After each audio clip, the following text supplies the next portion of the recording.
Good morning. Ngasi card message ngase Rashi ki matung ina ko ka trying to ga tang go surage trying to chide ki chai cha ki Rashi ma ka do khala khala ka mai tor ke yemi na rese ko ado sile ko han ba sita le re ani shu ba sita le re ahum le re mari manga taru taret nipan mapan tara tara mathoi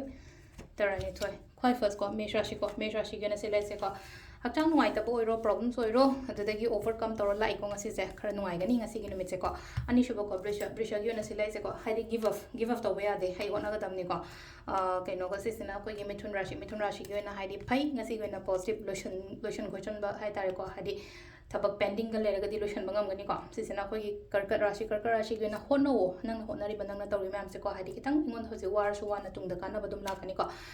singa rashi ko singa wakhan yana khanjan gano ko kaina yamna hona ga dama mata moina oi hojik se ko aduga next ta ko gi tula gi se mingon da kai de am trust go no po chai na pona jo katang section bio ko sisina ko gi bridge ke na khutong chaba gumba kai gumba khara do makal khara lai kaino ge na dhanu ko pesha nusha oiro amo katang ingon da changa pa la poina piri ko sisina ko gi Makar Rashi gi na kitang lai se financially kai gi mata pesha ga pira ka da lera ga dinga si mota he ni hangde hangche ni hangde khara tap no la ni aduga sina ko gi kano ko Kumbh Rashi ko